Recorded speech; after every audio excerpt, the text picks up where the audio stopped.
दोस्तों इस वीडियो में आज के दिन भर की 10 बड़ी खबरों के साथ हम आपके सामने हाजिर हुए हैं। तो चलिए बिना टाइम वेस्ट किए हुए हम आपको एक एक कर उन बड़ी खबरों के बारे में विस्तार से बताते हैं। दो पत्रकार ने राहुल गांधी को बदनाम करने का ठेका ले रखा था, उनकी इमेज को खराब करने का काम कर रहा था। तो उन दोनों पत्रकारों को दबोच लिया गया और उनके खिलाफ एफआईआर दर्ज कर दिया गया। एक पत्रकार का नाम सलाउद्दीन शोएब चौधरी है जो बांग्लादेशी अखबार ब्लिट्स के संपादक हैं।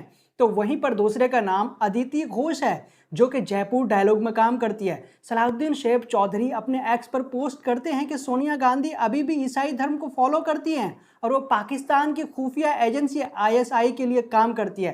तो वहीं पर राहुल गांधी के बारे में बोला गया कि वो लंदन में बांग्लादेश नेशनलिस्ट पार्टी के एक नेता से मिले और एक महिला का वो यौन उत्पीड़न किया है। उसके बाद इस पोस्ट को अदिति घोष ने शेयर कर दिया, जिसके बाद कर्नाटक प्रदेश कांग्रेस कमेटी ने इन दोनों के फेक न्यूज़ के खिलाफ मुकदमा दर्ज कर दिया। वहीं पर आरएसएस ने बीते सोमवार को कहा कि जातिगत जनगणना लोगों के कल्याण के लिए सही है, लेकिन इसे चुनाव में राजनीतिक हथियार नहीं बनाया जा सकता। तो इसी बयान का पलटवार करते हुए राजद के सुप्रीमो लालू प्रसाद यादव ने कहा कि हम आरएसएस बीजेपी को कान पकड़कर उठक बैठक करवाएंगे और जातिगत जनगणना करवाएंगे। उनके पास क्या अधिकार है कि वो जातिगत जनगणना नहीं करवाएंगे? हम उन्हें इतना मजबूर करेंगे कि उन्हें ये करना ही पड़ेगा। दलितों, पिछड़ों, आदिवासियों और गरीबों को एकता दिखाने का समय आ गया। वहीं पर अपने नौकरी के दौरान बाबा राम रहीम को 6 बार रिहाई देने वाले जेलर सुनील सागवान अब भारतीय जनता पार्टी में शामिल हो गए हैं। जिस सुनील सागवान जेलर के रहते हुए बाबा राम रहीम को पैरोल पर छोड़ा जाता था, वो जेलर अब भारतीय जनता पार्टी का दामन थाम लिए हैं और भारतीय जनता पार्टी में शामिल हो गए हैं। वहीं पर एक बार फिर से राहुल गांधी ने अपना दरिया दिली दिखाकर 140 करोड़ भारतवासियों का दिल जीत लिया। वायनाड में आए भूस्खलन के चलते प्रभावित हुए लोगों को राहुल गांधी ने अपने 1 महीने की सैलरी उन्हें दान कर दिया। जब वायनाड में भूस्खलन से लोग प्रभावित हुए थे तब उसी समय कांग्रेस पार्टी ने 100 घर बनाने का बात कहा था। तो इसी वादे को पूरा करने के लिए राहुल गांधी ने अपने 2,30,000 रुपये की सैलरी डोनेट कर दिए। वहीं पर जैसा कि आपको पता है कि सीएम योगी और केंद्र सरकार के बीच कुछ ठीक नहीं चल रहा है। इन दोनों के बीच काफी दिनों से उथल पुथल चल रही है और अब जब बुलडोजर को लेकर के सुप्रीम कोर्ट ने एक आदेश जारी किया तो इसी बात पर अखिलेश यादव ने कहा था कि 2027 में जब हमारी सरकार बनेगी तो सभी बुलडोजर का रुख गोरखपुर की तरफ हो जाएगा। तो अखिलेश यादव का इस बयान का पलटवार करते हुए योगी आदित्यनाथ ने तंज कसते हुए कहा था कि दंगाइयों के सामने नाक रगड़ने वाले बुलडोजर नहीं चला सकते। बुलडोजर चलाने के लिए बुलडोजर जैसी इच्छा शक्ति चाहिए। फिर से अखिलेश यादव ने इसका पलटवार करते हुए कहा कि बुलडोजर के पास दिमाग नहीं होता है, वो स्टीयरिंग से चलता है। जनता कब स्टीयरिंग बदल दे कोई नहीं जानता। उन्होंने तंज कसते हुए कहा कि दिल्ली वाले कब स्टीयरिंग बदल दे कोई नहीं जानता। और साथ में उन्होंने ट्वीट करते हुए कहा, अगर आप और आपका बुलडोजर इतना ही सफल है तो अलग पार्टी बनाकर बुलडोजर चुनाव चिन्ह लेकर चुनाव लड़ जाइए। आपका भरम भी टूट जाएगा और घमंड भी। वैसे भी आपके जो हालात हैं उसमें आप भाजपा में होते हुए भी नहीं के बराबर ही हैं। अलग पार्टी तो आपको आज नहीं तो कल बनानी ही पड़ेगी। वहीं पे गौ तस्करी के शक के बुनियाद पर आर्यन मिश्रा को गौ रक्षक के द्वारा मौत के घाट उतारने के बाद पूरा देश ने इसकी निंदा की। तो इस मामले पर कुमार विश्वास ने भी बहुत ज़्यादा निंदा करते हुए अपना गुस्सा जाहिर करते हुए कहा था कि अब तो पानी सर के ऊपर से जा रहा है। तो कुमार विश्वास के इस टिप्पणी को लेकर के लोगों ने सही बताया, लेकिन उनसे सवाल पूछ लिए कि जब यही मामला मुसलमानों के साथ होता है तो उस समय आप कहाँ थे? तो उस समय आपने टिप्पणी क्यों नहीं की थी? तो उस समय आपके सर के ऊपर से पानी क्यों नहीं गुजरा था? तो कुमार विश्वास के इस तरह से सेलेक्टिव बनने पर लोगों ने उसे खड़ी खोटी सुना दिया और याद दिला दिया कि जान किसी भी इंसान की ले, आवाज़ सबके लिए उठानी चाहिए।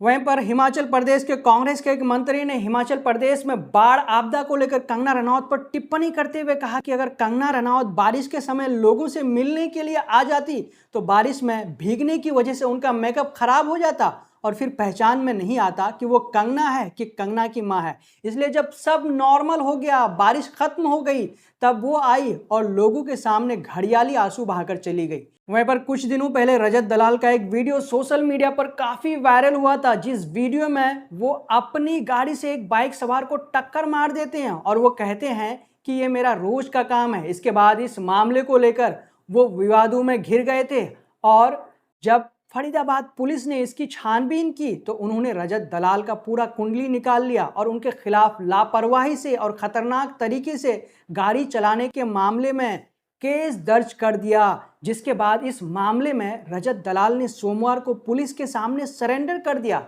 और साथ में ये भी बताया जा रहा है कि आगे चलकर उनके ड्राइविंग लाइसेंस भी रद्द किए जा सकते हैं। वहीं पर कंधार हाईजैक पर जो IC 814 सीरीज बनी है उसमें जो भोला और शंकर नाम का उपयोग किया गया है तो उसको लेकर विवाद खड़ा हो गया है। तो इसी बीच उस हाईजैक प्लेन में जो पूजा कटारिया नाम की एक महिला अपने पति के साथ मौजूद थी तो उन्होंने इन दोनों नामों का असलियत बता दिया, इन दोनों नामों को लेकर के बहुत बड़ा बयान दे दिया। उन्होंने बताया कि जिन्होंने प्लेन को हाईजैक किया था वो अपने नाम बर्गर, डॉक्टर, चीफ और भोला शंकर जैसे कोड नाम से पुकारते थे। पूजा कटारिया अपने पति के साथ हनीमून के लिए जा रहे थे तो उन्होंने उस दर्द को बयां किया कि जब प्लेन को हाईजैक कर लिया गया था तो किस तरह से, किस डर से, किस भय से उन्होंने अपना वो 8 दिन गुजारे थे। तो उसके बारे में उन्होंने कहा कि इसके बारे में हम ज़्यादा बयान नहीं कर सकते। तो इसी इंटरव्यू में उन्होंने कहा कि हाईजैकर्स भले ही मुसलमान थे लेकिन जो कोड नेम उन्होंने इस्तेमाल किया था उसमें भोला और शंकर नाम का इस्तेमाल किया गया था। वहीं पर जम्मू कश्मीर के अनंतनाग में जाकर राहुल गांधी एक बार फिर से गृह मंत्री अमित शाह के बेटे जय शाह को घेरने का काम किया। उन्होंने परिवारवाद की बात करते हुए चंद कॉरपोरेट को सारा ठेका देते हुए उन्होंने जय शाह के बारे में कहा कि अमित शाह का बेटा जिन्होंने कभी क्रिकेट का बैट तक नहीं उठाया वो क्रिकेट के इंचार्ज बन गए और सारे के सारे बिजनेस इन 3-4 लोगों को मिले हैं। सारी की सारी चीजें, सारे के सारे बिजनेस इन 3-4 लोगों को मिलते हैं। अमित शाह के जो बेटे हैं कभी क्रिकेट बैट नहीं उठाया, वो क्रिकेट के इंचार्ज बन गए।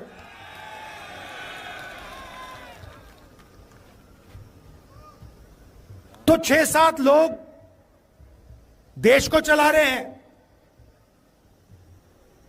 और सोचते हैं कि हिंदुस्तान की जनता, जम्मू कश्मीर की जनता, बाकी स्टेट्स की जनता चुप रहेगी। जो हमारे कश्मीर पंडित भाई हैं, आपको मैं कहना चाहता हूं, आपका बीजेपी ने सिर्फ फायदा उठाया है, इस्तेमाल किया आपका, आपकी मदद नहीं की है।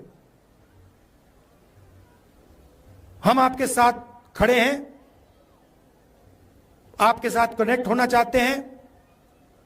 सरकार आएगी तो आपको एक साथ लेकर, मिलाकर हम आगे बढ़ेंगे। हम चाहते हैं कि सब लोग मिलकर भाईचारे के साथ आगे बढ़ें। मोहब्बत की दुकान जम्मू कश्मीर में खुले। बीजेपी और आरएसएस लोकतंत्र पर आक्रमण कर रहा है। आप पर तो डायरेक्ट करा, सीधा आपको कहा कि भैया स्टेटहुड हम आपसे छीन रहे हैं, हम आपको यूनियन टेरिटरी बना रहे हैं। मगर यह पूरे देश में हो रहा है। मणिपुर में देखिए, हिंदुस्तान के सारे इंस्टीट्यूशन देखिए, इलेक्शन कमीशन देखिए, ब्यूरोक्रेसी देखिए, मीडिया देखिए, सारी की सारी संस्थाओं पर यह कब्जा कर रहे हैं और पूरा का पूरा फायदा 2-3 उद्योगपतियों को देते हैं। ये देखिए, आप नाम जानते हैं, क्या नाम है उनके? अच्छा, नई चीज बोली है। मैं पार्लियामेंट में भाषण कर रहा था, मैंने भाषण में अदानी अंबानी का नाम लिया और मुझे कहा जाता है कि पार्लियामेंट में अदानी और अंबानी का नाम नहीं लिया जा सकता। कमाल की बात है। एयरपोर्ट पे लगाया जा सकता है, सड़कों पे लगाया जा सकता है, पोर्ट्स पे लगाया जा सकता है, हर धंधे में उनका नाम दिखाई देता है, चाहे वो सेब का धंधा हो, सब जगह उनका नाम दिखता है, मगर पार्लियामेंट में उनका नाम विपक्ष नहीं ले सकते। तो फिर मैंने उनसे कहा, मैंने कहा ठीक है भैया, आप कहते हो कि अंबानी अदानी का नाम नहीं ले सकता, तो कुछ तो कहना पड़ेगा, क्या कहूं उनको। तो फिर मैंने स्पीकर सर से कहा कि देखिए, अगर आप चाहते हैं कि मैं अदानी अंबानी का नाम ना लूं, तो फिर मैं उनको A1 A2 कह देता हूं। कहना तो पड़ेगा, क्योंकि यह सच्चाई है। सारी की सारी चीजें, सारे के सारे बिजनेस इन 3-4 लोगों को मिलते हैं। तो दोस्तों, ये वो थी दिन भर की 10 बड़ी खबरें जो हम आपके सामने पेश किया। अगर आप हमारे चैनल पर नए हैं तो प्लीज़ हमारे चैनल द ट्विस्ट को सब्सक्राइब कर दें और साथ में बेल आइकन को दबा दें, और साथ में वीडियो में लाइक, कमेंट और शेयर करना ना भूलें। तब तक के लिए हम आपसे लेते हैं इजाज़त। जय हिंद, जय भारत।